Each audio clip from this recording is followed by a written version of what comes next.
a sua certeza, a nossa certeza na justiça de Deus. Comunicabilidade dos espíritos é uma questão de justiça.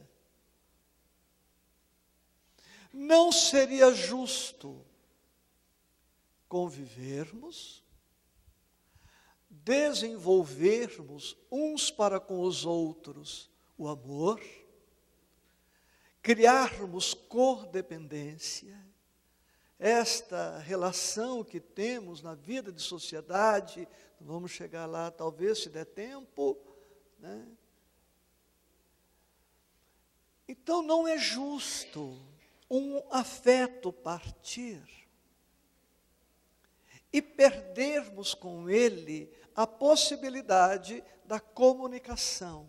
O que nesta manhã eu me propus é mostrar que tudo que vem de Deus está permeado pela justiça e pelo amor. É esse o sentido da nossa palestra, tá? Então, a comunicabilidade dos espíritos é uma questão de justiça. Não é justo vermos partir um afeto e, com a partida, ficarmos com o sentimento de que nunca mais.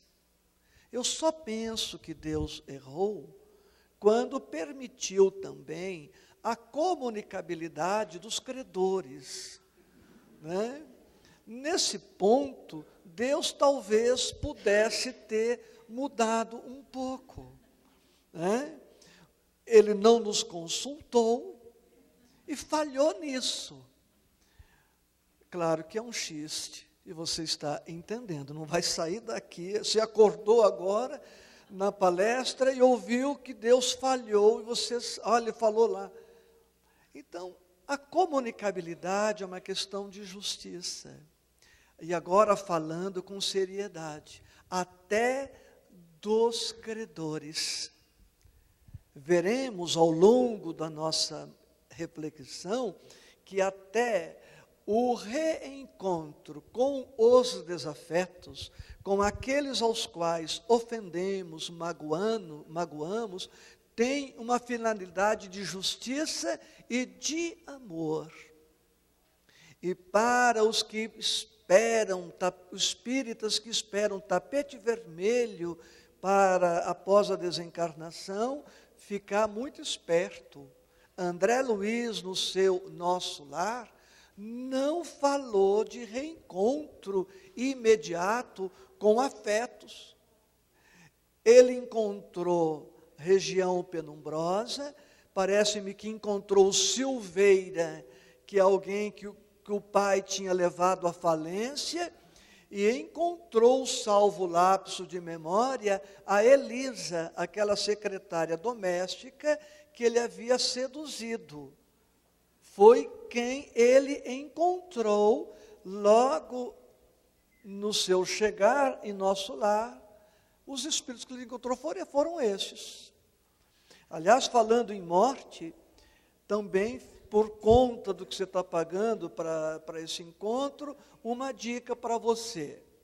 Se você, e vale para mim, claro, você nessa conversa intimista, se você acordar um dia num hospital, com lençóis todos brancos, limpos, bem cuidados, sem barata, sem rã, médicos educados, enfermeiros atenciosos, se ninguém perguntar se é SUS ou particular, se ninguém perguntar se quem que vai pagar a conta, se você perguntar, escuta, cadê minha mulher, ou meu marido, meu filho, minha mãe?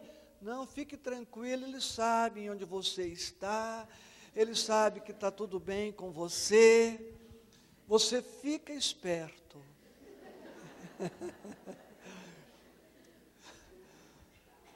Algo me diz que você terá desencarnado.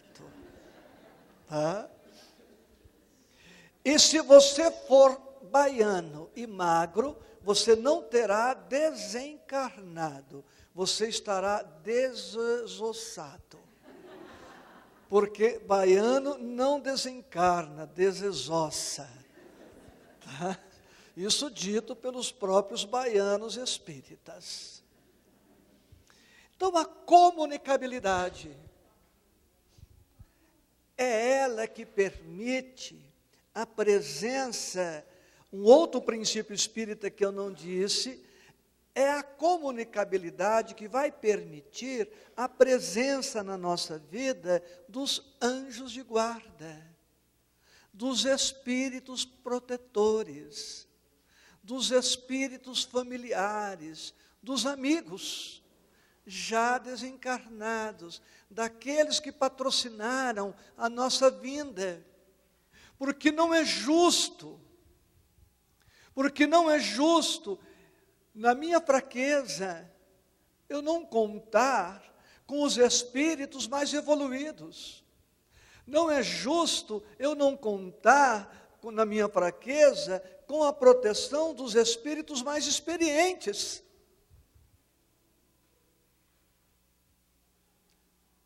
Então, a justiça divina permeia tudo.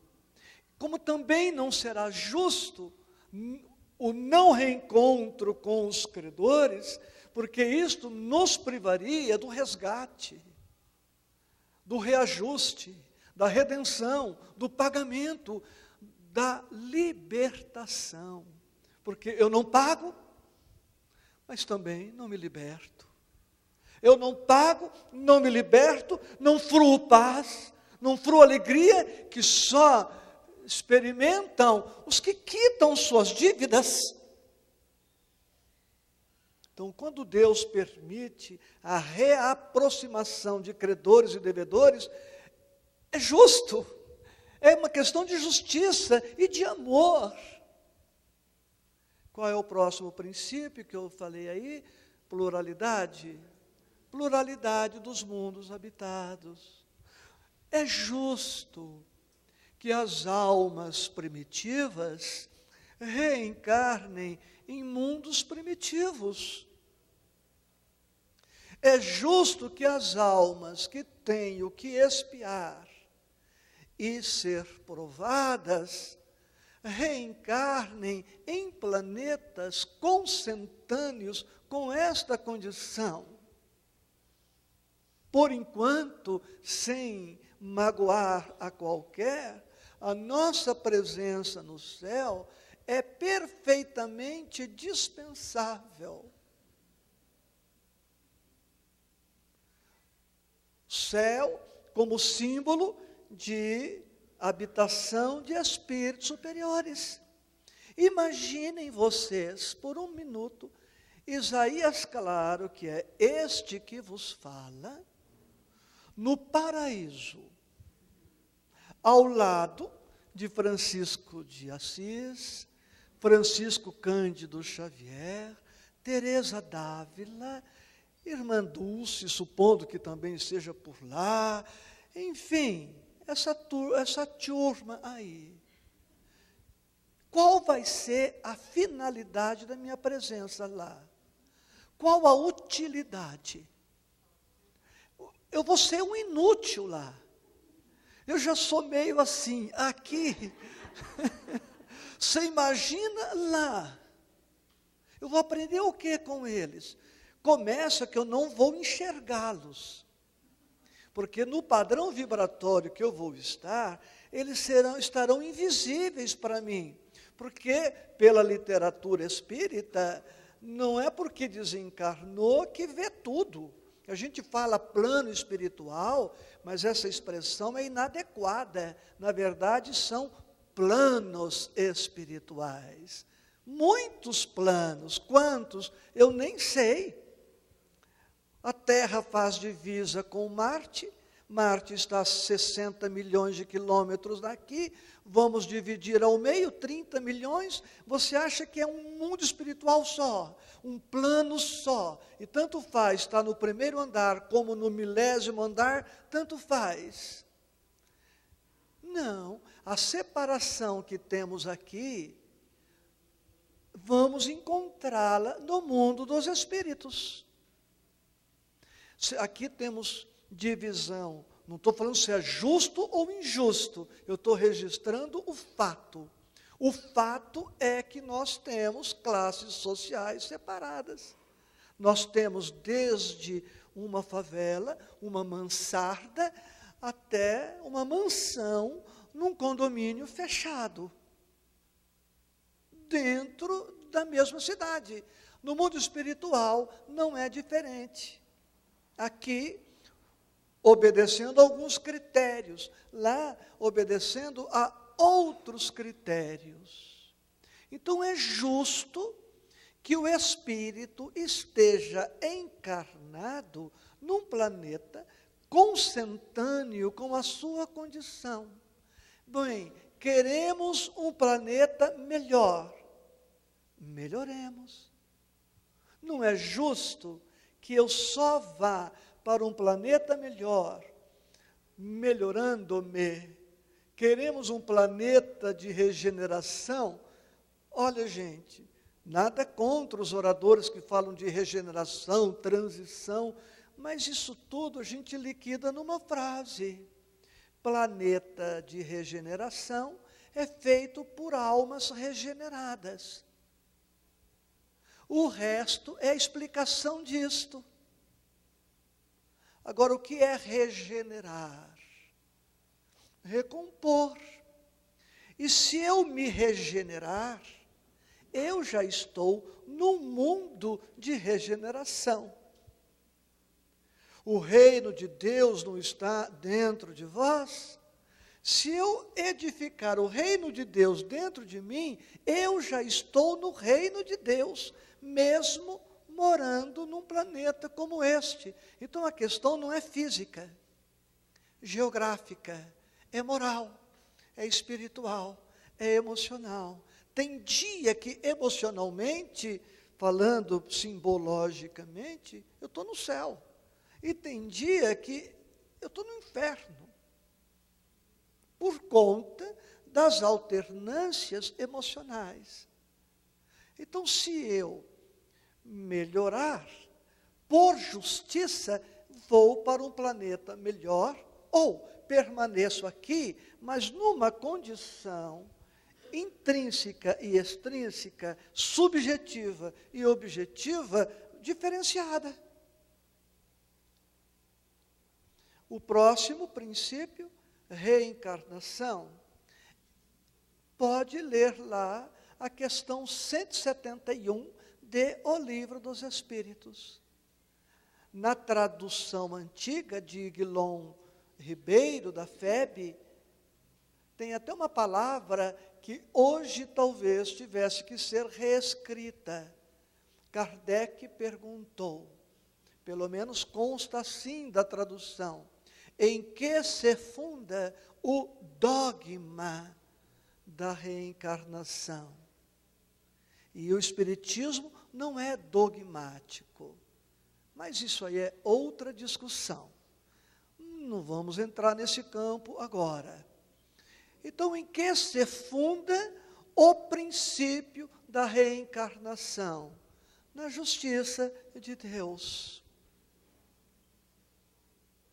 Então, quando o espírito se queixa, se rebela, ou adota qualquer outra atitude negativa contra a reencarnação, ele está negando a justiça e o amor de Deus. Anote aí para as suas reflexões o livro Justiça Divina, de Emmanuel, que está também me ajudando nesta manhã. Capítulo 1, O Bom Combate.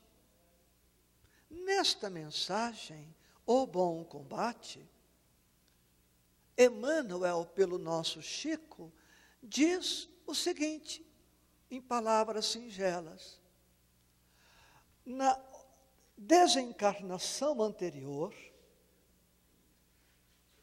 chegamos no mundo espiritual e nos deparamos com alguns paradoxos. A alegria dos amigos espirituais que nos esperavam e a nossa tristeza de constatarmos que não chegamos bem. A satisfação daqueles que nos patrocinaram e o nosso conflito em percebermos que malbaratamos a oportunidade. Festa e tristeza, gozo e desencanto. Festa, gozo para eles e desencanto, tristeza para nós. E era tanta distância, tanto conflito, tanta dificuldade de adaptação, que nós tanto pedimos que reencarnamos.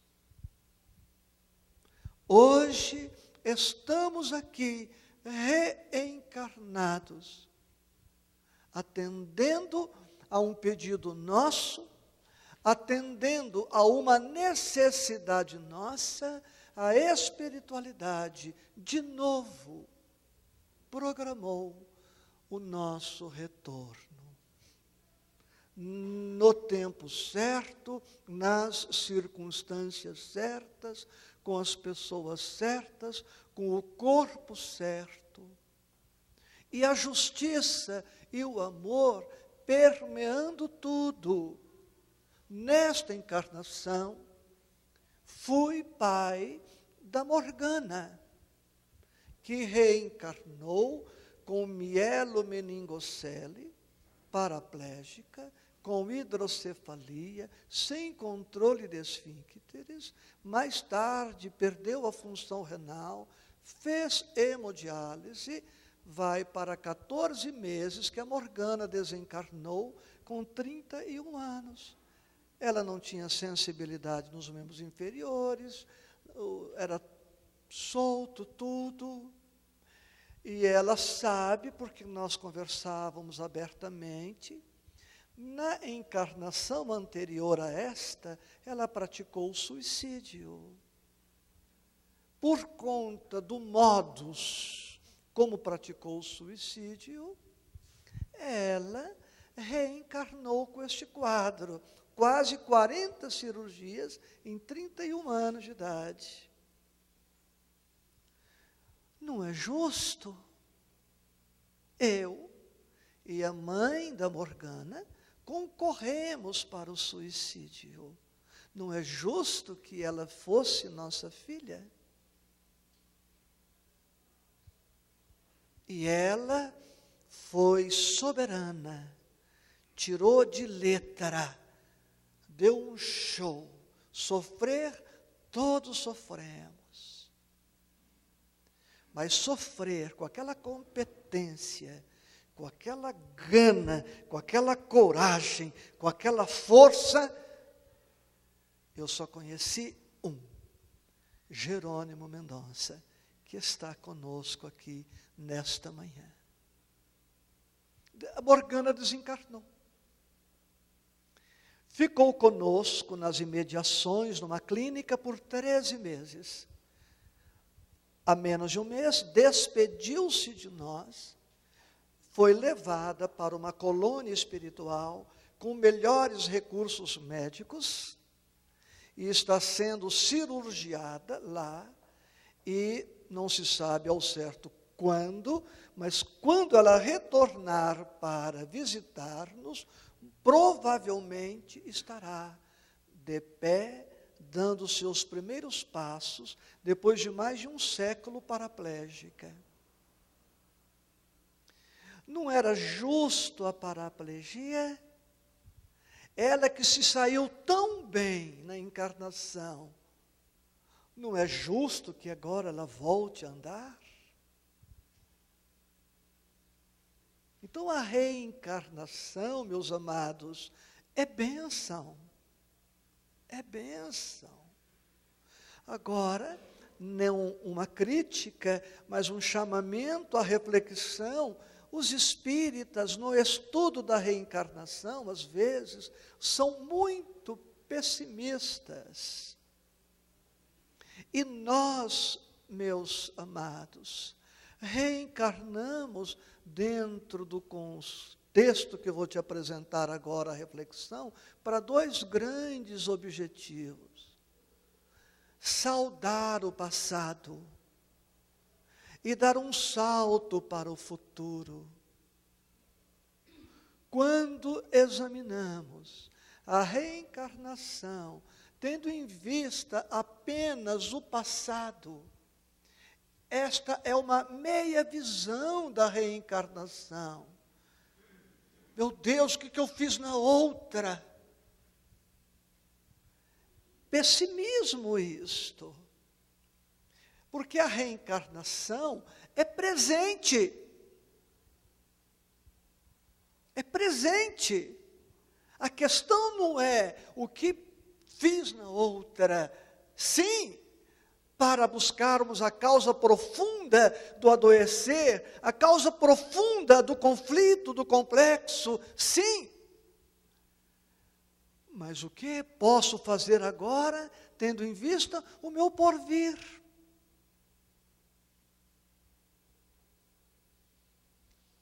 Justiça Divina de Emmanuel, capítulo 2.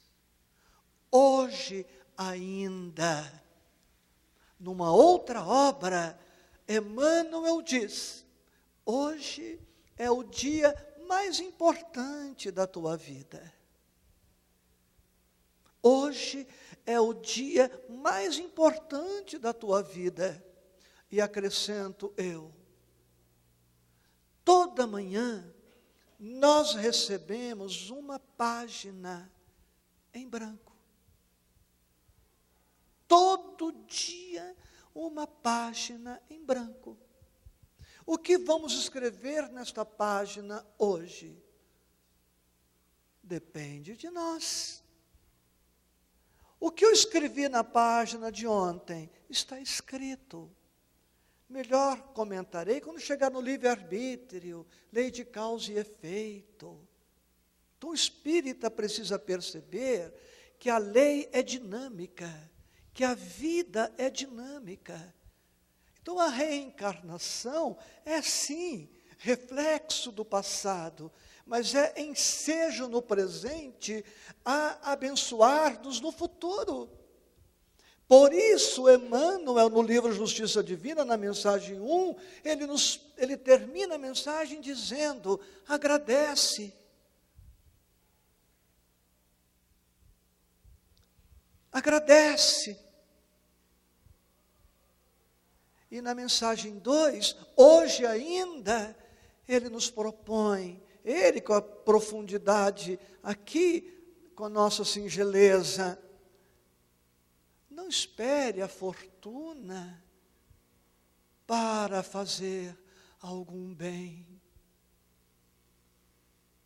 Melhor é para você fazer algum bem com uma moeda de que você disponha hoje, do que aguardar uma fortuna que talvez nunca chegue, ou talvez chegue depois de consumirmos toda uma existência para conquistá-la, tarde demais para fazer algum bem. Não espere o título acadêmico, prossegue Emmanuel, para fazer algum bem. Melhor é para você usar sua pouca cultura em algum bem que você possa fazer agora, a esperar um título acadêmico que, de igual modo, poderá demandar toda uma existência para conquistá-lo. E talvez as responsabilidades com o título acadêmico e com a fortuna sejam tão acentuados que você não tenha condições de fazer alguma coisa. Então a reencarnação é uma questão de justiça, porque o Pai, que é amor, não fecha as portas ao arrependimento. Questão 990 do Livro dos Espíritos e seguintes. Deus não fecha a porta à expiação. Deus cria todas as possibilidades de reparação. E falando nisto, deixa eu te contar uma história curta, encurtando, embora essa história tenha 61 anos de idade. Vou falar um pouco de minha mãe. Semi-analfabeta, lavava roupa de rapazes que viviam em república para melhorar o orçamento doméstico, fazia sabão no fundo de casa, com os restos, com as vísceras de porcos, que nós mesmos cuidávamos no tempo que a Anvisa não existia, era a nossa misturinha, fazia sabão, lavava nossas roupas. Minha mãe muito fez por mim. Eu fui sempre muito perturbado, muito colérico, muito obsidiado. Até hoje sou assim, mas a gente está no esforço de melhoria. Eu não ia bem nas provas, e eu dizia, eu não vou mais naquela. E aqui na Conresp, em São Carlos, eu não vou dizer o que eu dizia há 50 anos, porque você vai ficar horrorizado comigo.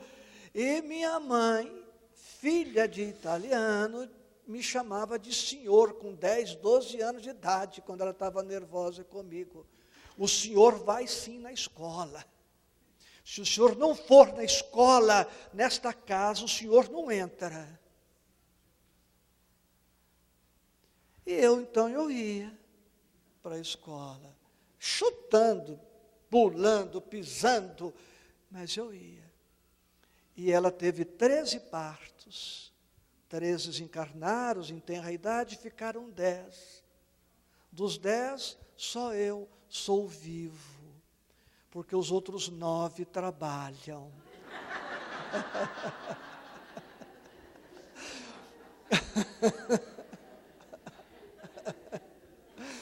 Bem, ela desencarnou em 88. 2002, quem reencarna? Minha mãe. Ela é filha de um sobrinho meu. A minha mãe, hoje, é minha sobrinha neta. Tem 12 anos para 13. Você acredita que ela já é a minha secretariazinha? Começou agora em janeiro. A minha mãe, a minha ex-mãe, né, está do meu lado trabalhando. Tenho isto por informações muito seguras. Não é justo. Olha a justiça de Deus permeando tudo. Não é justo que uma mulher que se sacrificou, que se anulou, que renunciou a tudo pelos 10 filhos, que um deles lhe conceda a oportunidade. Ela quer ser médica veterinária nessa encarnação. Ela não lembra que foi minha mãe, mas ela deve ter alguma intuição, porque quer fazer veterinária. Deve ser para cuidar do filho, né? Não é justo que uma mulher que se anulou retorne e agora o filho que ela tanto ajudou lhe subsidie. Porque eu estou pedindo a espiritualidade que me permita ficar, pelo menos pelo tempo necessário, para que eu possa vê-la colando o grau. Você já pensou eu poder contemplar o espírito que foi minha mãe, colando o grau, tendo eu podido contribuir, e tudo isto nesta reencarnação? Então, quem é o teu filhinho, o teu netinho? De repente, puxa, que saudade do meu pai, da minha mãe, do meu avô, do meu tio. Ele está ali do seu lado. Depois que a minha mãe eu soube que era minha mãe, eu fico prestando uma atenção na molecada, eu olho e já pergunto, escuta, quem será que é esse daqui, hein? Diga, minha querida.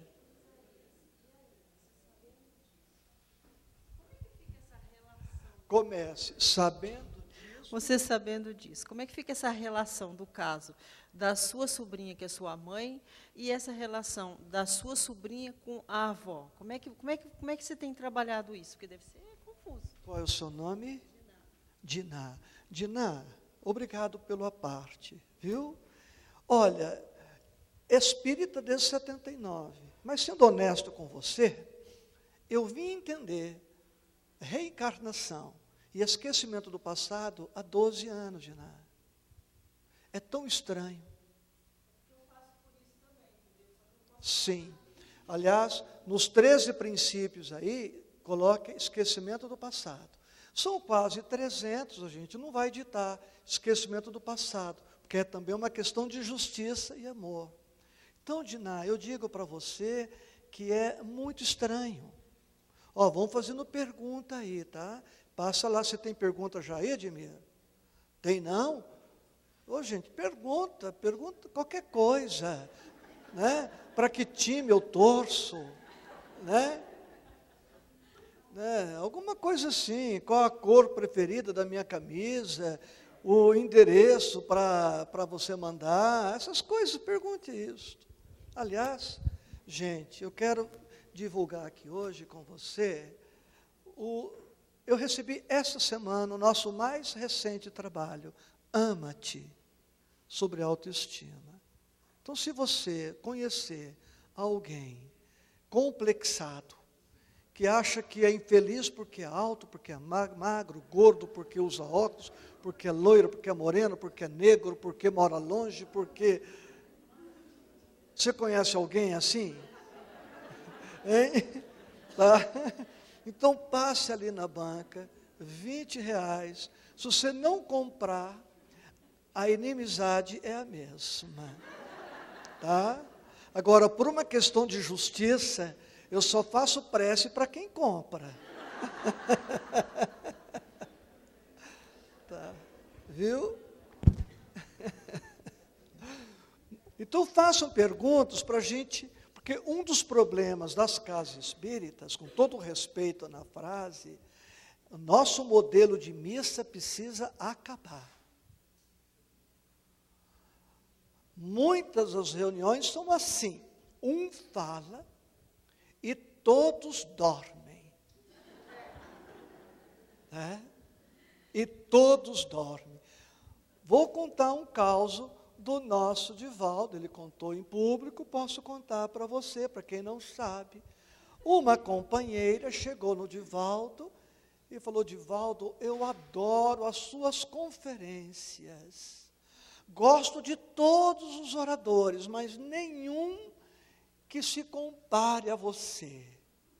O Divaldo, contado por ele, mordeu a isca, a vaidade humana que todo mundo tem, ele não se satisfez com o elogio e queria mais. Falou, verdade, de todos eu sou o preferido? Sim, por quê? Porque os outros, Divaldo, falam, e eu presto uma atenção. Quando você fala, eu durmo. E só acordo no poema da gratidão. E me lembra a história daquele outro orador, já não o Divaldo. Terminou a palestra, a companheira chegou e disse para ele, fulano, gostei demais da sua palestra. E ele também mordeu a isca, porque se você não sabe, todos os expositores espíritas são vaidosos, tá? Todos, quase todos, né? Bom, gostei demais da sua palestra. E ele mordeu a isca, perguntou, verdade, gostou? Demais. Você gostou do tema? Demais. você gostou da minha performance? Ela não sabia o que era, mas disse: demais. Falei muita bobagem? Demais. Ela enroscou no demais. Então, quando alguém te elogiar, agradeça e sai. Não fica, né? Não fica querendo mais, porque essa coisa, isso já está no livro Autoestima, ama-te, né? A gente fala menos, é conversa, esse negócio de menos é mais. A mulher se arruma, uma pitadinha do livro, ela se arruma bonita, ficou a semana toda pensando o que ia fazer. Aí você fala: nossa, você está linda, exuberante, bela, elegante. Ah, são seus olhos.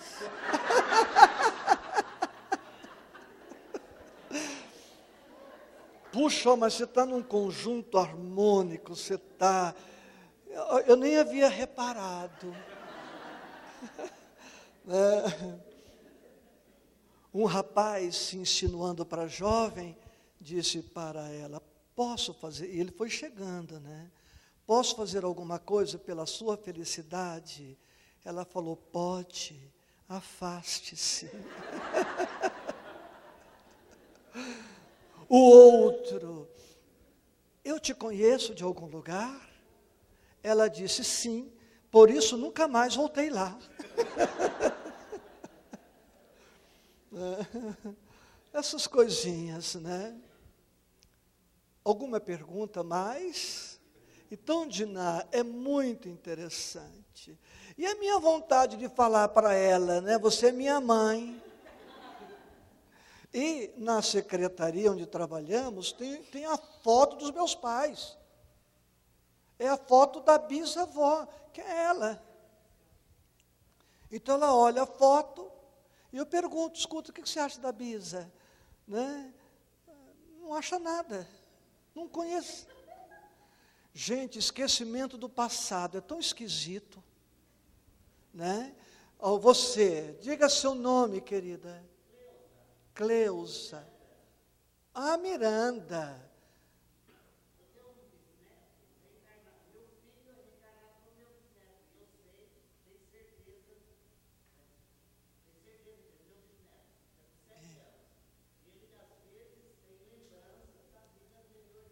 Isso.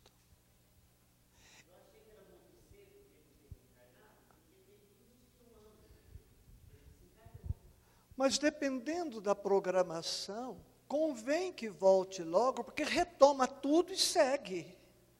Dá continuidade. O que está acontecendo comigo e minha mãe, com você, seu bisneto? Estamos na sequência. Por que deixar para daqui um século, 2, se é possível acomodar agora? Então, amados, é justiça o livre-arbítrio, é justiça a lei de causa e efeito. Oi, fala, Silvana.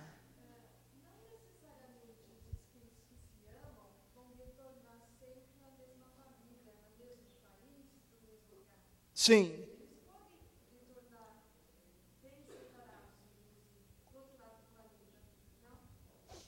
Pode. Vocês ouviram, né? Se os espíritos podem reencarnar em outros países, em outros núcleos familiares, sim. Porque não podemos esquecer, Silvana, a família corporal e a família espiritual, os laços consanguíneos e os laços espirituais. Nem todos os que estão na família consanguínea fazem parte da grande família espiritual que integramos. E mesmo que integre a família espiritual, nada impede que, por uma necessidade evolutiva, reencarnatória, por provação ou expiação ou missão, um espírito muito ligado a nós vá para uma outra região. Porque se o amor é de alma, a gente retoma a qualquer momento, embora não se tenha rompido nada, como as aves de arribação. Com a proximidade do frio, elas vão para regiões quentes, passada a estação do frio, elas retornam. Você, qual o seu nome?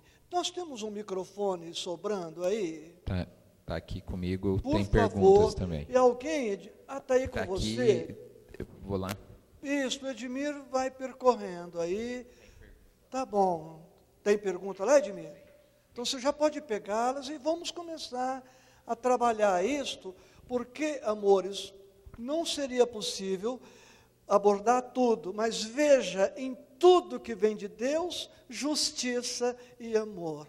Ainda que não compreendamos, mas o amor e a justiça de Deus estão permeando tudo. Diga seu nome. Silvânia. E a cidade de onde você está falando.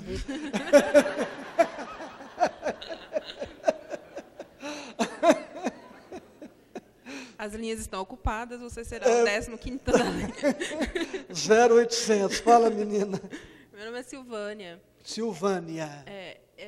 Pegando o gancho dela, eu pensei nas redes sociais. Existem as redes sociais que afastam as pessoas, porque ela fica todo mundo ligado e ninguém conversa pessoalmente, né? Mas existe aquela que as pessoas procuram seus pares, de namoro, de relacionamento.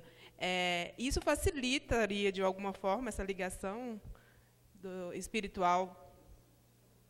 Sim. Agora, nós precisamos, amores, vir ratificar a doutrina. Mas nós não chegamos lá, Silvânia, o livre-arbítrio.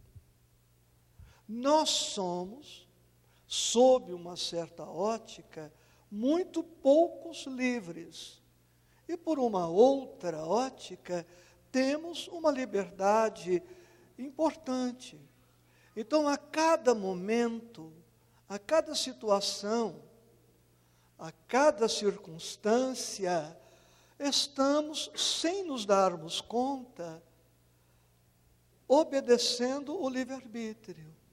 No livro Pão Nosso, há uma mensagem de Emmanuel, o livro Pão Nosso, a pergunta que é o título da mensagem: a quem obedeces? Estamos sempre obedecendo, sempre. Você está aqui obedecendo a um comando. Eu estou aqui obedecendo a um comando, a uma vontade. Então, o livre-arbítrio, amores, não é uma coisa estanque, é para já. Não terei tempo para tudo, mas, rapidamente, um senhor veio conversar comigo. Naquela semana, ele tinha assassinado o genro. Por conta de ter assassinado o genro, contraiu o ódio da filha viúva por conta do gesto do pai. Ele veio conversar comigo e me perguntou: o que eu faço? Eu disse: faça o bem. Se você for preso, utilize suas mãos, seus recursos e continue fazendo o bem. No instante seguinte à ação, continuamos livres. Porque, ainda que submetidos à lei de causa e efeito, não estamos nunca, estou enfatizando, proibidos de fazer o bem. Não há quem possa alegar impossibilidade de fazer o bem, seja financeiramente, seja com a sua cultura, seja com o seu sentimento, o pensamento, a prece, um olhar, um gesto. A justiça divina, Silvânia, nunca nos impedirá, porque ela é amor, de fazer o bem. Então, a rigor, não faz o bem quem não quer. Então, muitas vezes, no dia a dia, estamos construindo, Silvana, uma vida nova, um novo começo. Então, nem todo casamento é programado. Eu tenho aqui um livro sobre casamento. À luz da doutrina espírita, são 5 os tipos de casamento. Um deles, o casamento acidental. E nesses tempos de ficação, de gravidez não programada, muitos casamentos acontecem. Está assim de espíritos nos motéis, disputando a tapa a reencarnação. O casal deu uma vacilada, eles estão reencarnando.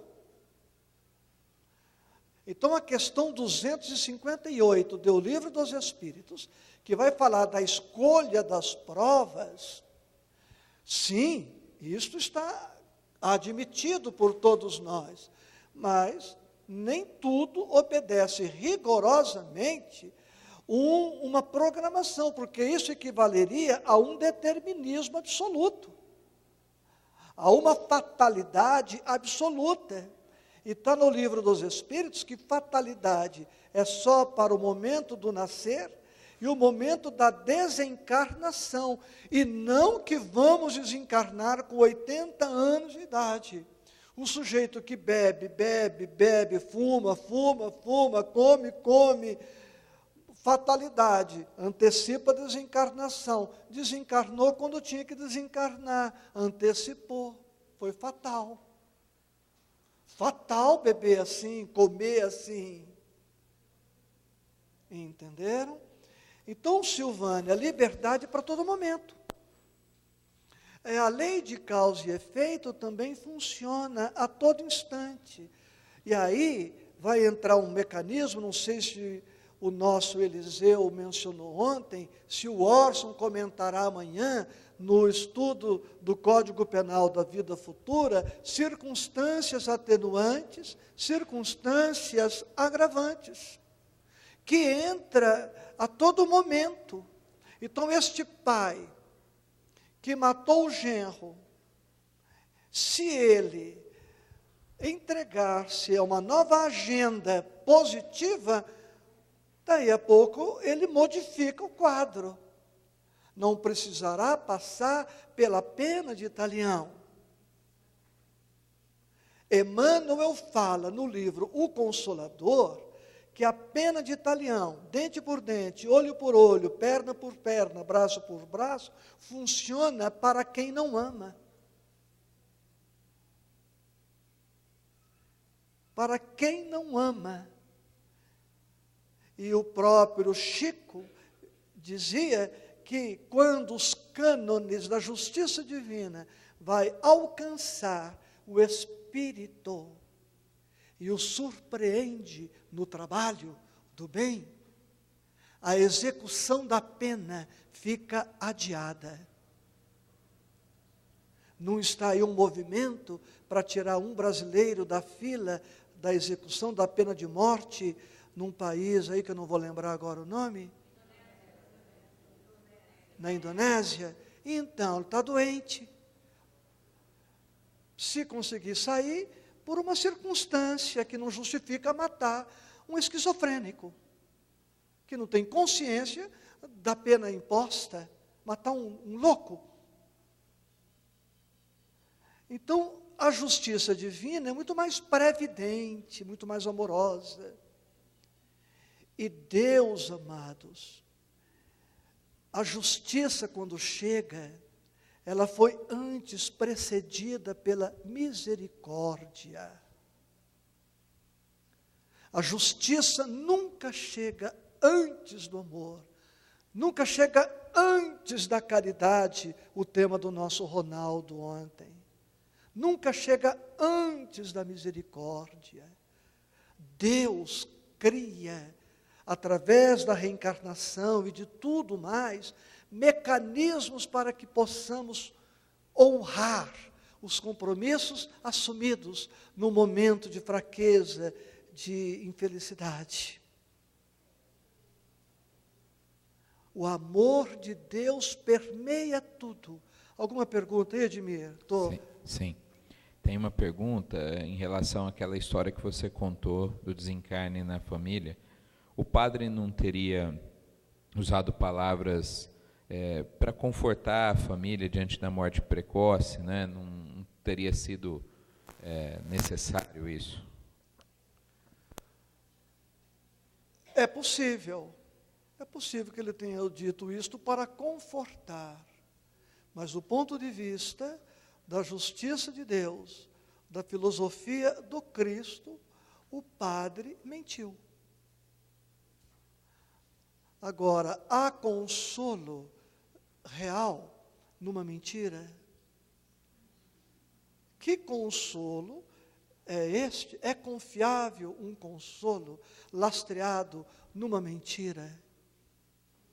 Porque um católico, se ler Mateus, Marcos, Lucas e João, que são os 4 evangelistas, não vai encontrar nada que diz que todos vão para a presença de Deus no ato da morte. Né? Então, acredito que o padre pode ter sido levado por uma intenção de consolo, mas que consolo é este, lastreado numa mentira que não se sustenta à luz do Evangelho do Cristo? Então, nós, os espíritas, sim, temos o compromisso do consolo, mas não podemos trair a verdade, né? Trair a verdade. Prefiramos sempre a verdade. As crianças espirituais, talvez o engodo, mas para nós espíritas, preferível a verdade ácida, dura, a uma mentira doce que não se sustenta. Tem uma outra. Eu, por exemplo, penso muito no tempo que a gente vem de lá de cima para cá, de volta, né? Para ser reencarnado. Qual seria um tempo que a gente teria? Porque não é para todo mundo igual. Silvia,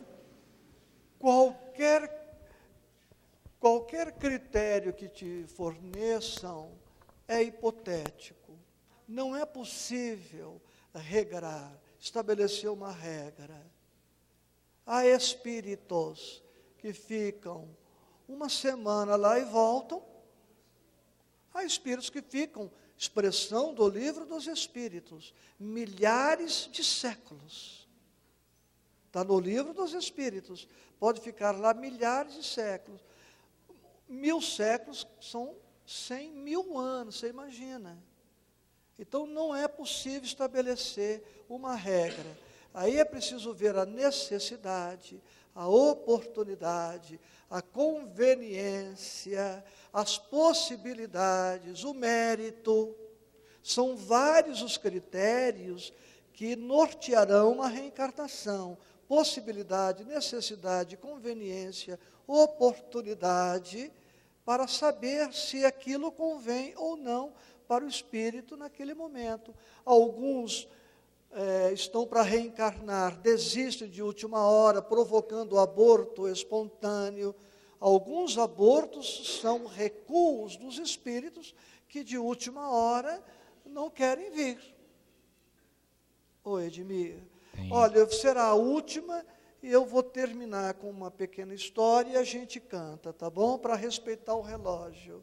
Oi, Edmir. Uma questão sobre a construção do reino dentro de nós, não é? Que você falasse um pouco disso daí. Muito bem. Capítulo 12 do Evangelho, numa leitura rápida aqui, psicológica. O capítulo 12, amai os vossos inimigos. Em verdade, amores, os inimigos reais que temos são os que estão dentro de nós. Dentro de nós. Nenhuma pessoa, a rigor, pode nos fazer mal. O mal que me faz mal é o mal que eu faço.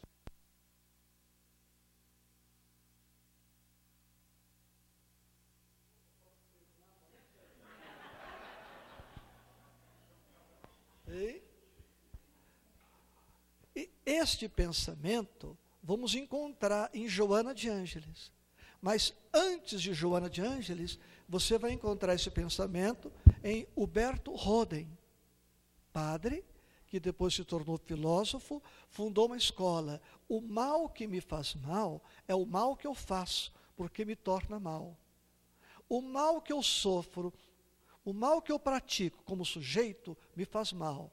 O mal que eu sofro como objeto, não me faz mal. Então, oi, Nilvan. Faça já.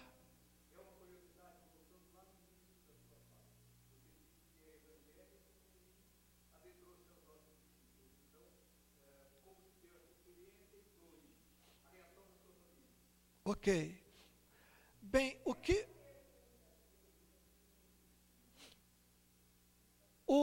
me levou do movimento evangélico para a doutrina espírita e qual foi a reação da minha família?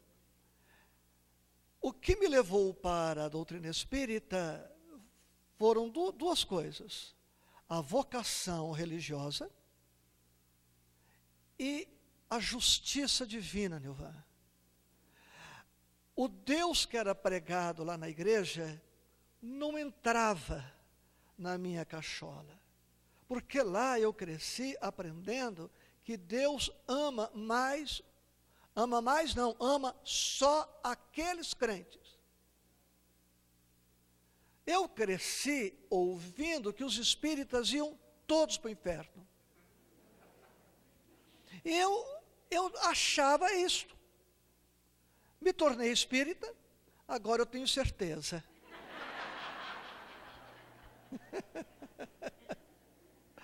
Entendeu? Então o Deus que me apresentavam lá, eu tinha 14 para 15 anos, e eu me via refletindo, eu não posso admitir um Deus que ama mais a mim do que o outro. O que eu fiz para merecer mais amor? O que o outro não fez para não merecer esse amor? Eu não achava isso justo. Bem, Nilvan, e para dizer para o meu pai, minha mãe, que eu era espírita. Foi muito difícil, porque eles ficariam frustrados, desesperados, e com a certeza que o filho ia para o inferno. Eles já tinham essa intuição, né? Mas eu falei, questão de coragem, compromisso. Falei para eles, sou espírita. Bom, com 26 anos de idade, com 27 anos, Balieiro, olha o que é o karma, né? Com licença da palavra, com permissão. Com 27 anos eu fui eleito presidente do centro. Uma desgraça, né? E para dizer para os meus pais que agora, além de espírita, eu era presidente do centro espírita. Mas eu tinha que falar. Logo, comecei a viajar na região, fazendo palestras. E o que é o amor? Iluminando a justiça. Comecei a levar o meu pai na cidade onde eu ia fazer palestra. Eu deixava o meu pai na igreja, ia para o centro, fazia palestra, passava na igreja, pegava meu pai e voltávamos para a mesma cidade. E numa concordância não verbalizada, não tocávamos em pontos polêmicos. E aí, pai, como é que foi o culto? O senhor gostou? Quais foram os hinos cantados? Foi o senhor que leu a palavra, que fez o sermão, a pregação? Que capítulo foi? O senhor estava bem, gostou? E vocês, aí, qual foi o tema da palestra e tudo? Quando era a reencarnação, eu não falava, né? E ficou nisto. O tempo passou, minha mãe dizia para os outros 9 irmãos: se vocês não querem ser crentes, então sejam espíritas igual o Isaías. Viram a força? Hoje o meu pai é espírita no mundo espiritual. E está casado lá, o danado. Olha como Deus é bom. Minha mãe voltou, ele está casado lá. Outro dia eu vi minha sobrinha neta abraçando e beijando o namoradinho dela. Ela tem 12, ele 15. E eu fiquei bravo. Eu falei, mas como minha mãe beijando o outro assim? Amores, para terminar, primeiro eu quero de novo agradecer pela sua paciência, como diz o Faustão, quando ele termina lá o programa. Obrigado pela audiência, obrigado pela paciência, é o que eu digo aqui também. Se eu falei alguma bobagem, me perdoe. Se eu falei demais, me perdoa também. Mas eu trouxe meu coração, que é o que eu tenho de melhor. Vai fazer uma pergunta?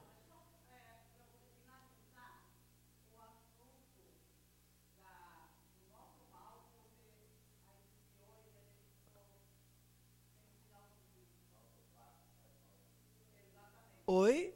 Ah, sim. Ok, então o reino de Deus é o bem instalado em nós. Querem ter uma dimensão de quanto esse reino está presente em você e em mim? Bem, no livro Lampadário Espírita, trazendo um subsídio doutrinário, no livro Lampadário Espírita, Joana de Ângeles, pelo Divaldo, escreve o seguinte no capítulo 1, que o nosso estágio em relação ao Espiritismo, são 3 os estágios, são 3 os momentos. E isso vale para o tema Reino de Deus.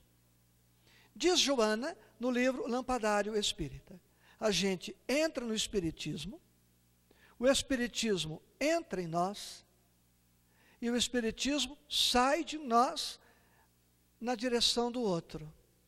Eu entro no Espiritismo, o Espiritismo entra em mim e sai de mim na direção do outro. Trazendo isto para o tema Reino de Deus. Se eu estou distante desse reino, o reino ainda não entrou em mim. Eu não o edifiquei em mim. Se esse reino não sai de mim em favor do outro, é sinal que ele não está sendo espraiado na terra, partindo do meu esforço. O Cristo envolve todo o planeta. E eu envolvo quem? Eu beneficio quem com tudo que eu já sou, com tudo que eu já tenho. Se este reino não estivesse expandindo ao meu derredor, na melhor das hipóteses, esse reino só está dentro de mim.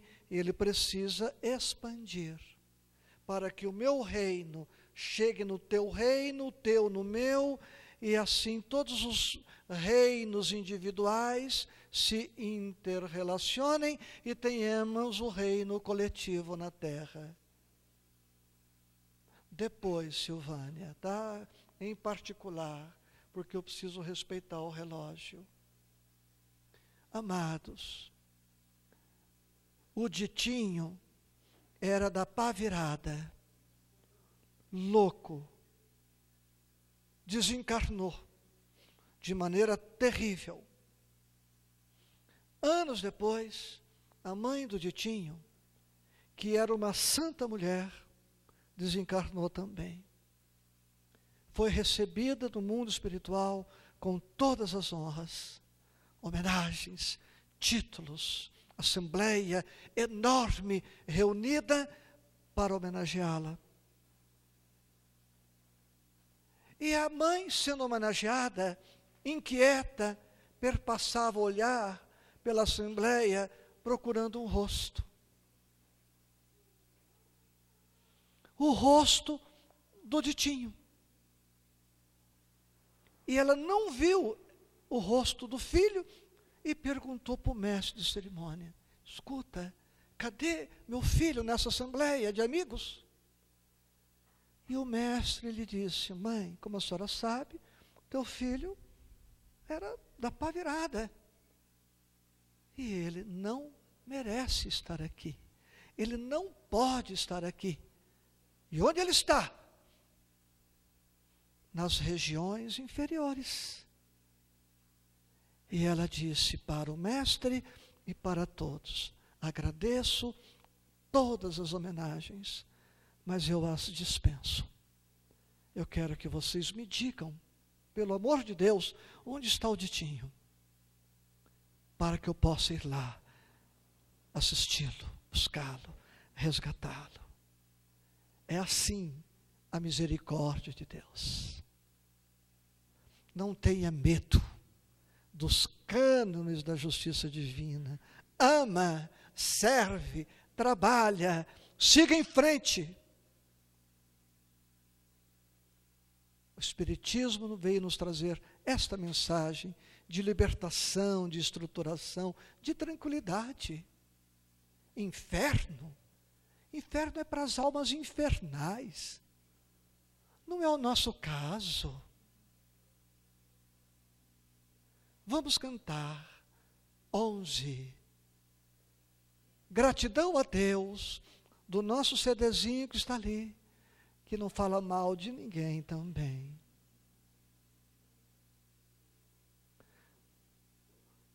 Por uma questão de justiça, eu só faço prece para quem compra. Bobagem. A nossa instituição pode soltar, senão eu começo a soltar palestra aqui, meu filho. Gratidão a Deus. João Canete, o celesteiro do Evangelho, com a expressão de Chico Xavier.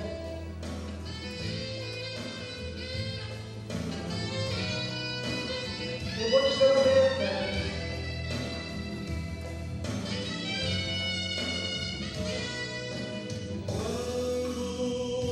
A sombra da tristeza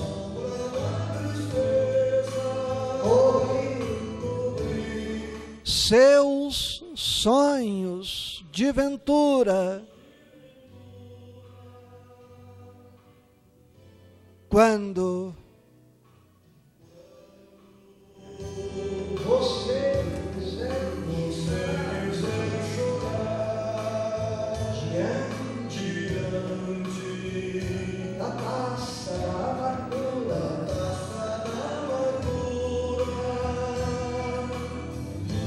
quando a dor bater a porta,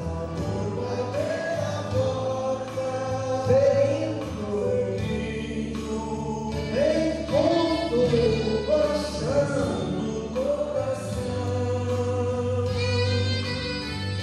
quando a esperança é morta e a vida é amarga ilusão. Olhe para trás.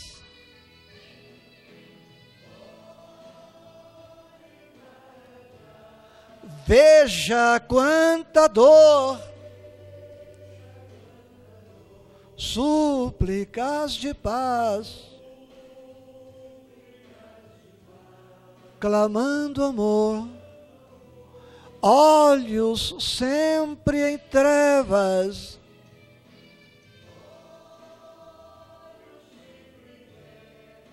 mãos mendigam pão, bocas que não falam e risos sem razão. Deixe de chorar,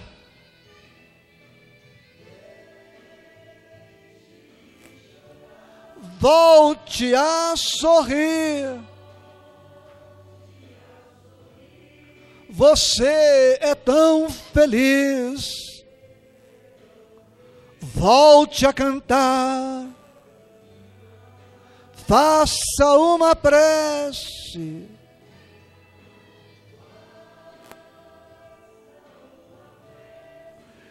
Seja grato a Deus. Ele sempre abençoa os filhos seus. Deus é justiça. Deus é amor. O que nos falta está a caminho. O que nos falta chegará. O que nos falta está sendo providenciado. Você sofre, Deus sabe. Você chora, Deus sabe. Você quer ser feliz, não é outra a vontade de Deus. Jamais descrer da justiça e do amor de Deus. E melhor é sofrer uma injustiça a praticar uma. É o que nos diz o Evangelho, Platão, Sócrates. E abençoa esta oportunidade maravilhosa chamada reencarnação.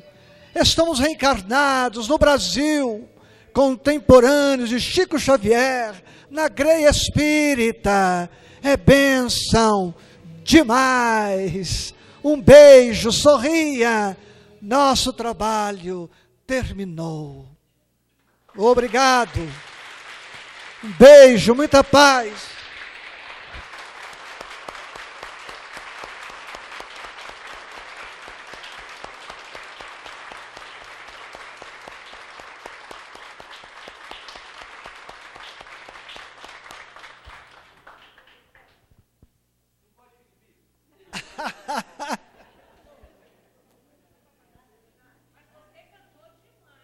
Demais!